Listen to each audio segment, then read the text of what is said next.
I didn't yell when my son drove off. I didn't chase the truck.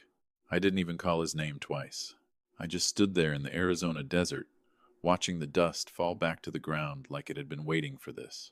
He leaned out the window, smile flat and practiced, and said, "Let's see if you survive this." One bottle of water, no map, no signal. He didn't leave me out there because he hated me. He left me because he wanted what I built my company, my land, my name without the inconvenience of me still breathing. The desert would erase the evidence. Time would do the rest. But he missed one thing. I spent years building things that don't collapse. And I learned a long time ago how to disappear without dying. So when he finally came home, ready to wear his grief like a suit and take my life apart piece by piece, I was already there, waiting, and I smiled like I'd been expecting him. The trip that was supposed to heal. I said yes, because hope is stubborn in fathers even when it should know better. My son called on a Thursday morning, cheerful in a way that felt rehearsed. He said we'd been tense. He said we needed time together. He said the desert had always cleared my head, and he wanted one last trip, just us. No business talk, no lawyers, no old arguments. He knew exactly which words still worked on me. I packed light. One change of clothes, a small first aid kit, and the old brass compass I'd carried since my Navy days. It wasn't superstition, it was habit. The compass had never lied to me, even when people did. On the drive, Ryan handled everything. The rental, the route, the stops. He kept his phone face down in the cup holder like the screen might betray him if it caught the sun. When it buzzed, he'd smile and say, "Just a friend checking in." He talked about fresh starts while his hands stayed tense on the wheel. At the campsite, he made a small fire like he'd practiced. He offered me water like it was kindness, then watched how much I drank. The desert air smelled like dust and hot stone, and the silence felt too clean, like a room that had been emptied on purpose. That night, he asked a question he never used to ask. "Dad, you trust me, right?" I nodded, because fathers do. But inside, something cold clicked into place. The details that didn't feel right. The desert didn't make me uneasy. How prepared my son was did. Morning came sharp and bright, the kind of light that shows you everything you've been pretending not to see. Ryan was already awake, boots on, moving with purpose. He checked the cooler, counted bottles, and slid 2 into his bag before handing me one. "Just one." He said it casually, like it was nothing. "We won't be long," he added. He suggested a short walk to stretch our legs. No packs, no map. He said the area was safe. He said he'd been here before, as if familiarity were proof of care. While we walked, he kept a half step ahead of me, setting the pace without asking. When I slowed, he slowed. When I stopped, he stopped. Always watching. Always measuring. His phone buzzed once. He flipped it face down immediately. I asked who it was. "Just a friend," he said, too quickly. The trail wasn't a trail at all. No markers, no sign of traffic. Just hard-packed sand and rock that all looked the same after a few minutes. I noticed the sun climbing, the way heat pooled at ankle height, the way the wind erased our footprints behind us. The compass in my pocket felt warm, heavier than usual. Ryan stopped and turned, squinting like he was trying to remember something. "I left something in the truck," he said. "Be right back." He handed me the bottle, watched me take a sip, then nodded, satisfied, and walked away without urgency. No glance over his shoulder, no joke, no reassurance. I stood there alone, listening to his footsteps fade. That was when the pattern completed itself. This wasn't poor planning. It was control. When the engine didn't come back, at first I waited because fathers always believe there's still a reason. I told myself he'd be back in a minute. I stood where he left me, shifting my weight from one foot to the other, listening to the desert breathe. The wind moved low across the sand, whispering over stones like it was tidying up. I checked my watch. 5 minutes passed, then 10. Still nothing. No engine turning over. No deer slamming. No dust rising in the distance. I took another sip from the bottle, smaller this time. The water was already warm. I capped it tightly, not because I was disciplined yet, but because something inside me had started doing quiet math. 15 minutes. I walked a few steps in the direction he'd gone, then stopped.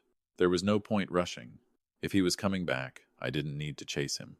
If he wasn't, running would only waste what I couldn't afford to lose. I called his name once. Just once. Ryan. The sound fell flat, swallowed immediately. The desert doesn't echo. It never sends anything back. That's when the thought finally finished forming, clean and complete. He wasn't delayed. He wasn't lost. He wasn't coming back. I stood there longer than I should have, because acceptance feels a lot like standing still. My mind tried to bargain. Maybe he meant to scare me.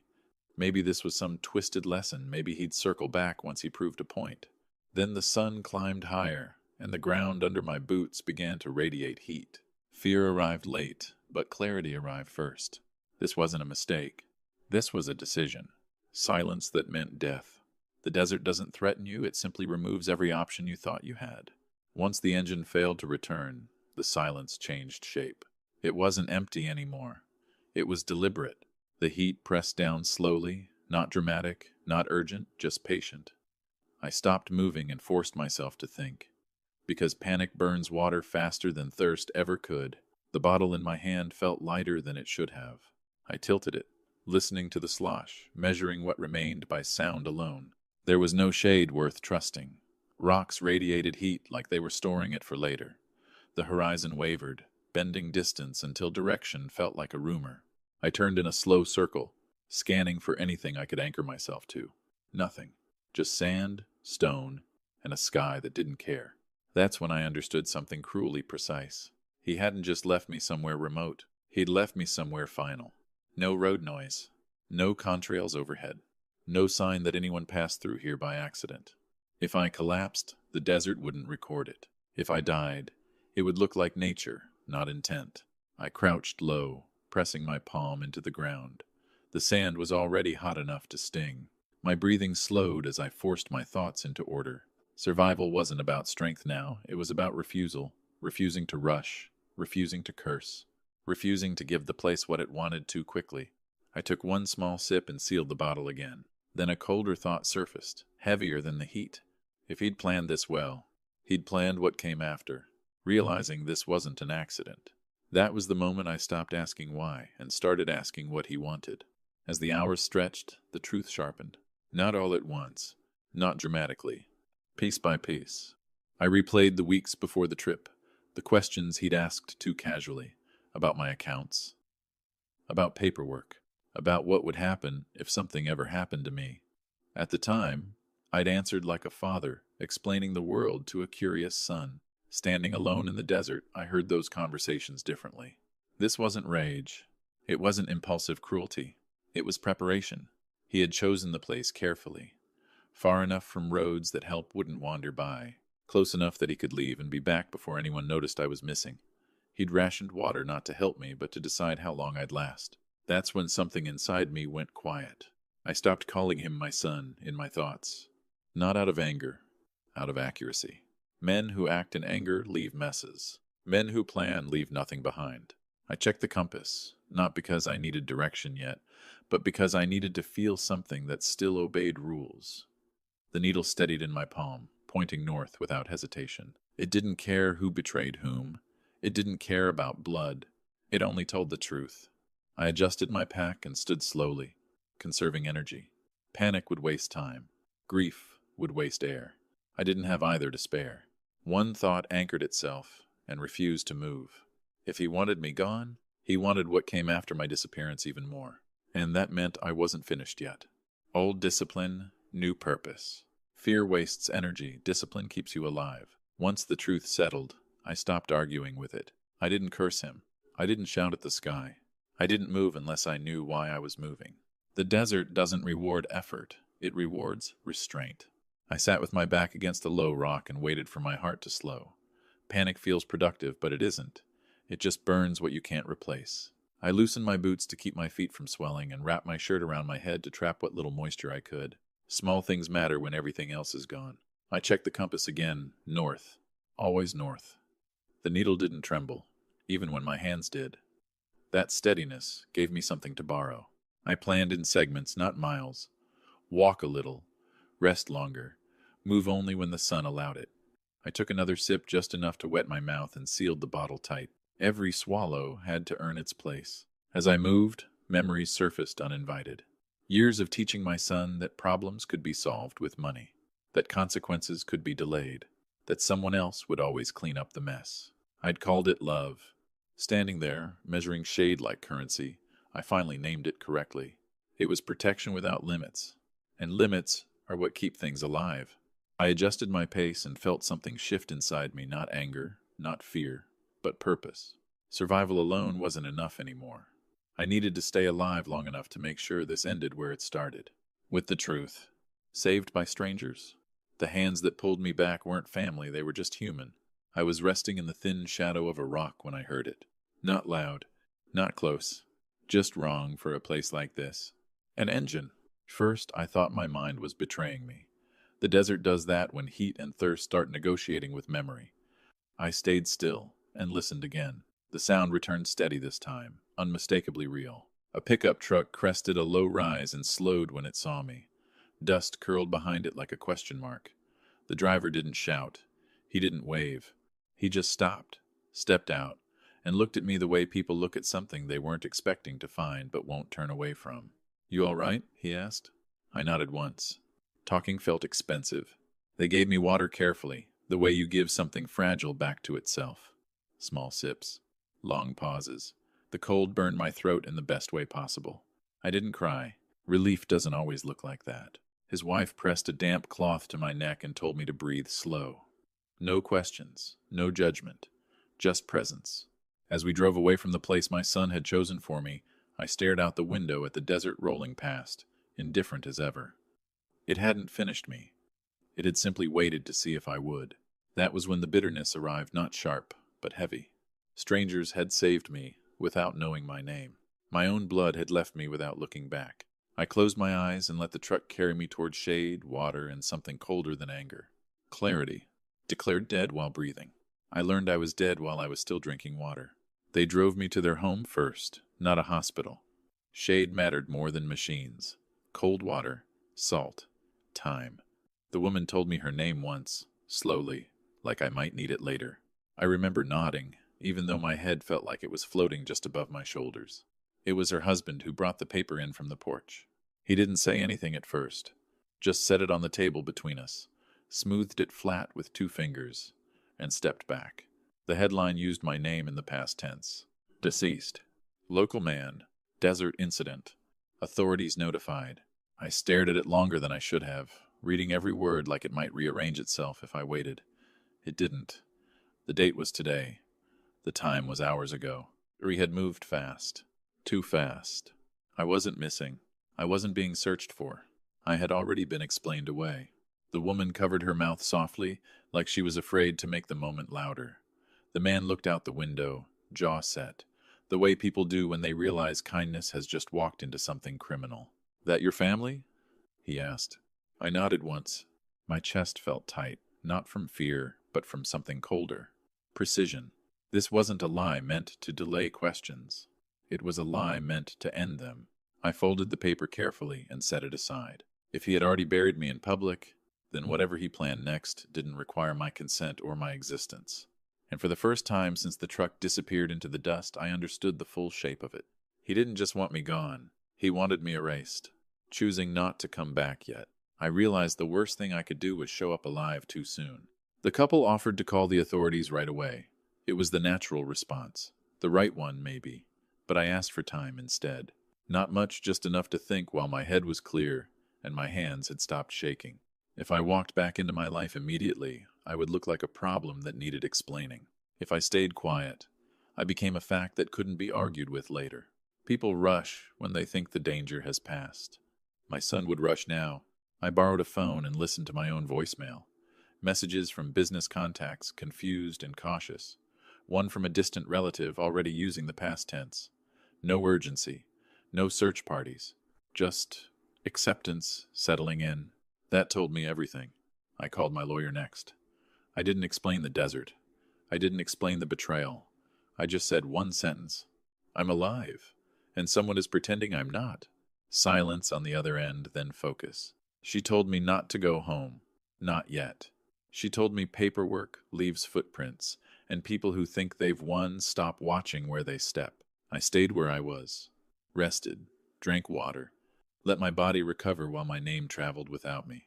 Every hour I remained unseen was an hour he grew more comfortable in a world without my shadow. Comfort makes people careless, and careless people leave evidence. I looked at the folded paper again, the announcement of my death, and felt something steady settle in my chest. Not rage, not sorrow. Leverage. For the first time since the engine disappeared into the desert, I wasn't reacting. I was choosing. The first legal cracks. The law saw what emotion never could. Patterns don't panic. My lawyer didn't raise her voice. She didn't gasp. She didn't ask how I'd survived. She asked for dates, times, names.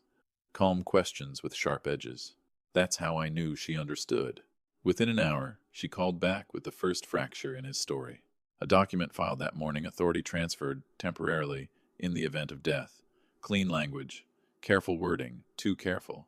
It assumed I wouldn't be there to disagree. She told me not to confront him. Not yet. Confrontation warns people. Paperwork traps them. Banks had already been notified. Accounts flagged. A request submitted to release control pending verification. He'd moved fast, but speed leaves fingerprints, especially when someone believes the finish line is already behind them. I sat at the kitchen table of strangers who had become witnesses and listened to my own life being outlined like a case file. My name, my assets, my absence, each fact placed gently, precisely where it belonged.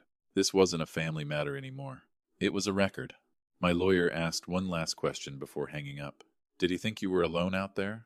I said yes. She paused, then said quietly, Good. That means he didn't plan for anyone else to be watching. I looked at the compass resting on the table, its needle steady despite everything. Direction hadn't changed, only my role had. I wasn't a victim waiting to be found. I was evidence that hadn't been catalogued yet. A son in mourning. He grieved loudly, just not for me. I didn't see him in person. I didn't need to. My lawyer forwarded me a clip from a local news site. Low resolution. Shaky camera. My son standing outside my house, shoulders slumped just enough to look convincing. He wore dark clothes. No tie. The universal costume of loss. He spoke carefully. About tragedy. About shock. About how sudden everything had been. He said, My father was a strong man, and paused, letting his voice catch on command. He thanked people for their support, asked for privacy, promised to honor my legacy. Legacy. The word sat wrong in his mouth. He never mentioned the desert, never mentioned being with me, never mentioned last words because there hadn't been any. What he performed wasn't grief, it was timing. Behind the scenes, he moved faster. More signatures, more calls, more people being told that decisions had to be made while things were still fresh. He framed urgency as responsibility. People believed him. Why wouldn't they? The dead don't object. The missing don't interrupt. I watched the clip twice. Not to punish myself, but to study him. The way he avoided specifics. The way he leaned on phrases instead of facts. The way his eyes kept scanning, checking for approval. He thought this part was over. He thought the hardest moment was behind him. That was the mistake. Because men who rehearse sorrow rarely rehearse consequences. And the more comfortable he became playing the air, the less carefully he guarded the truth. Watching without interfering. Power doesn't rush because it doesn't need to prove it exists. I stayed invisible on purpose. Every instinct told me to step in, to stop the performance, to say my name out loud, and watch the room change. But instinct is loud, and loud things scare evidence away. So I did the opposite. I waited. From a borrowed room and borrowed time, I watched my son settle into a life he believed was finally his. Meetings were scheduled. Decisions were announced. People spoke about continuity and moving forward, as if momentum itself were proof of legitimacy. No one questioned him yet. That was expected. Grief creates fog. Fog creates permission. My lawyer fed me updates in clean lines, no emotion, no speculation. Accounts touched, emails sent, documents amended, each move logged, each assumption noted. He wasn't hiding anymore. He was building, and builders leave marks. I learned something important during those days. When people believe they've won, they stop listening. They repeat themselves. They trust familiar faces. They sign things without rereading. My son began speaking in my voice, using my phrases, referencing what Dad always wanted. He wore my authority like a coat he'd tried on for years and finally claimed. I didn't interrupt. Silence became my leverage. Because the longer I stayed dead, the more permanent his choices became, and permanent choices can't be explained away as grief. At night, I held the compass and let the needle settle, reminding myself that direction wasn't about speed, it was about patience under pressure. I wasn't gone. I was gathering weight, building the case, piece by piece. Every lie leaves paperwork behind it, just takes patience to collect it.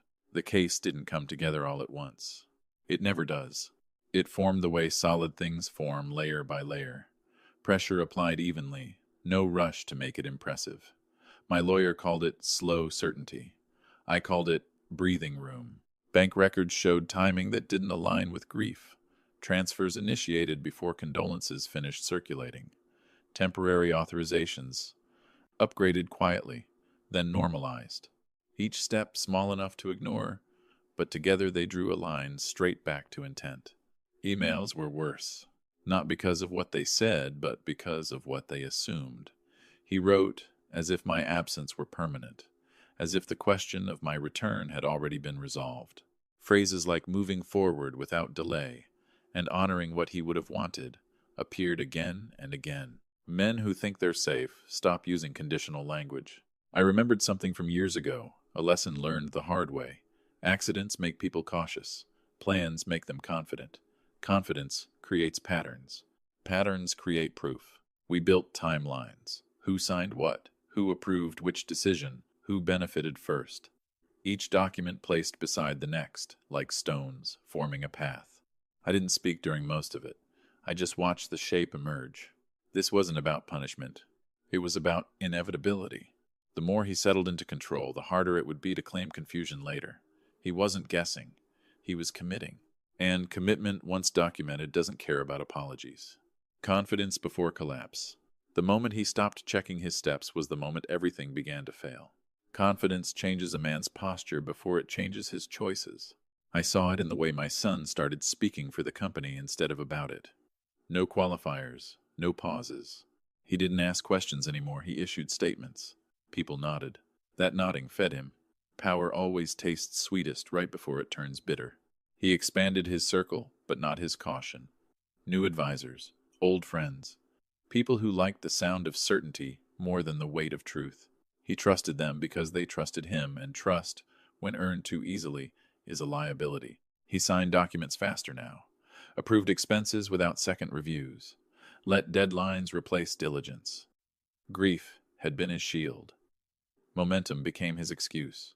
From where I watched, the cracks were obvious. Dates that didn't line up, authorizations that overlapped improperly, statements made in public that contradicted records filed in private. My lawyer didn't interrupt him. She let it build. The more confident he grew, the more permanent his choices became. Temporary measures hardened into habits, habits hardened into policy, and policy, once written, stops caring who wrote it. I felt no satisfaction watching him step deeper into it. Only gravity. Because this wasn't about a trap snapping shut. It was about a structure failing under its own assumptions. He believed I was gone. He believed no one would challenge the story. And belief, unchecked, turns into negligence. I held the compass again, felt the needle settle without hesitation. Direction doesn't announce collapse. It simply points and waits. The invitation he didn't expect. I asked him to meet me, and he agreed without hesitation. I didn't call for my number. I didn't send a long message or explain anything. I asked my lawyer to do it cleanly, professionally, like any other appointment he'd grown used to accepting. A meeting, routine, necessary, something about finalizing details and aligning next steps. He replied within minutes. That alone told me everything. Men who are nervous hesitate. Men who think they've won show up early. We chose a neutral place, glass walls, quiet room, nothing dramatic. Somewhere people conducted business, not confrontations. He arrived confident, relaxed, already half smiling like the hardest part of his life was behind him. He didn't ask why I wasn't there yet. He assumed. I watched through the reflection in the glass as he checked his watch, adjusted his jacket, and rehearsed the expression he'd been wearing all week. The one that said responsibility without guilt, control without cruelty. He thought this meeting was a formality, a box to check, another step toward permanence. He had no idea the ground under him was already measured, already marked. already heavy with what he'd put there himself. I didn't feel anger walking toward that room. I felt distance, the kind that comes when a choice has already been made and all that's left is letting someone else see it. I paused just outside the door, hand resting lightly on the handle, not to gather courage, to give him one last moment to believe the story he'd told himself was finished. Seeing a ghost? His face changed before his mind could catch up. I opened the door and stepped into the room without a word. At first, he didn't look up. He was scrolling through his phone, one leg crossed over the other, relaxed in the way only certainty allows. He started to speak some polished sentence about schedules and next steps, then stopped halfway through it. His eyes lifted. The color drained from his face so fast it looked rehearsed in reverse. His mouth opened, closed, then opened again, searching for a word his body refused to supply. For a moment he just stared, like the laws of physics had failed him personally. "Dad?" he finally said. Not loud, not relieved. Afraid. I took a seat across from him, slow and deliberate. I didn't rush to fill the silence. Silence had done enough work already. I watched his hands instead, how they trembled once before he forced them still, how his fingers pressed too hard into the edge of the table. You're supposed to be." He stopped himself. "Dead" was the word he didn't say. I met his eyes and held them, not with anger, with presence, the kind that can't be negotiated with or explained away. He swallowed hard and leaned back, trying to rebuild his posture. Confidence doesn't vanish instantly, it cracks, then collapses in stages. He searched my face for some sign of accusation, some emotional outburst he could work with. I gave him nothing, because this wasn't about shock. This was about proof. And in that moment, before a single document was mentioned, before the law entered the room, he understood one thing with absolute clarity. The story he'd built had just lost its ending. No yelling, just reality.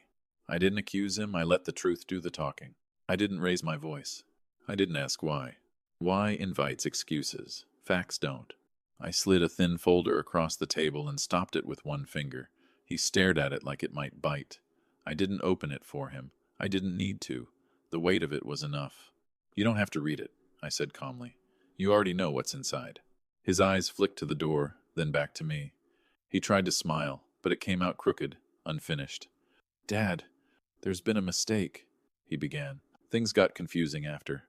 I raised a hand, not to stop him, to slow the room. "Dates don't get confused," I said. "Signatures don't grieve. Transfers don't happen by accident." He swallowed and leaned forward, lowering his voice as if secrecy could still save him. "I was trying to protect the company," he said. "Someone had to act." I nodded once. "You did act. Repeatedly. Early. Quietly." I tapped the table where the folder rested. "You acted before anyone declared me dead. You acted as if you were certain I wouldn't be back." That landed. His shoulders dropped a fraction. The performance cracked. He opened his mouth again, then closed it. For the first time, he understood that emotion wouldn't help him here. There was nothing to negotiate with. I didn't threaten him. I didn't promise consequences. I just told him the truth. "The law already knows," I said. "I'm just the last one you have to face." The room went still, not tense final, because when reality enters quietly, it doesn't need to shout. Consequences, speak. I didn't punish him. I stepped aside and let the system do what it was built to do. I didn't stay long after that. There was nothing left to say that hadn't already been documented. I stood, straightened my jacket, and walked out of the room without looking back. The door closed softly behind me, the way final decisions often do. The law moved next. Not with drama, not with anger, with process. Accounts were frozen pending review. Authority was paused. Questions were asked by people who didn't care about family history or emotional context. They cared about timelines, intent, and signatures that spoke louder than apologies ever could. My son called me that night. Then again the next morning. I didn't answer. Silence had already done enough damage and enough good. What surprised him most wasn't the investigation. It was how little control he had once it began. He tried to explain, to reframe, to soften what he'd done with language about pressure and grief and responsibility. None of it mattered. Systems don't respond to tone. They respond to facts. And the facts were patient. I watched from a distance as the world corrected itself. Slowly, methodically, the way it does when no one interferes out of mercy or denial. People he'd spoken for stopped returning calls. Meetings were postponed, decisions reversed. The power he'd borrowed evaporated the moment it was questioned. I felt no triumph in it, only relief, because justice doesn't need anger to function. It only needs space. Drawing the final boundary. I didn't want my son back, I wanted my life back. When the calls finally stopped, I understood what silence meant to him now. Not leverage, not strategy, loss. I met with my lawyer one last time to finalize what needed finalizing. Titles clarified. Authority restored where it belonged. Boundaries written into documents instead of conversations. Ink does what emotions can't. It holds. I didn't ask what would happen to him next. I already knew. Consequences don't need commentary. They arrive on their own schedule, carrying only what they were promised. People asked me if I felt relief. I told them the truth. Relief implies something has been returned. Nothing had. I hadn't regained a son. I hadn't recovered trust. I'd only reclaimed ownership of my own name, my work, my direction. And that was enough. I stood in my house again, really stood there this time, and noticed how quiet it felt without pretending. The walls didn't echo. They held. I removed his spare key from the drawer and set it aside. Not angrily, not ceremonially, just precisely where it belonged. Some doors aren't slammed. They're closed carefully, so they don't reopen by accident. I thought about calling him, about saying something final, about offering words that might soften what couldn't be undone. Then I realized something simple and permanent. Closure isn't a conversation. It's a line you don't step back over. The man who wasn't erased. Survival wasn't the victory being seen was. I returned to the desert months later, not to prove anything, not to remember pain, just to stand where I had been left and feel the ground hold me again. The place looked smaller than I remembered. Or maybe I had grown heavier with truth. The wind moved the same way, patient and indifferent, erasing footprints as if they had never mattered. I stood there quietly and let it. I didn't come back for revenge. Revenge is loud. What I did was quieter than that. I lived. I went back to work not to rebuild what had been threatened, but to continue what had been earned. People treated me differently now, more carefully, as if survival had made me sharper around the edges. Maybe it had. I stopped explaining myself. Some stories don't need to be defended. They only need to be finished. I never heard from my son again. Not directly, and that was fine. Some relationships don't end with forgiveness or reconciliation. They end with boundaries that finally hold. I still carry the compass. Not because I'm afraid of getting lost, but because it reminds me that direction doesn't come from people who walk away from you. It comes from choosing where you stand after they do. If you've ever felt erased by someone who should have protected you, if you've ever been written off before you were finished, know this. You don't need to shout to come back. You don't need to punish to reclaim your place. Sometimes the strongest thing you can do is remain standing long enough for the truth to arrive without you. And when it does, be there. If this story stayed with you, share where you're listening from and what it reminded you of. There are more stories like this waiting, and some lessons only arrive when we're quiet enough to hear them.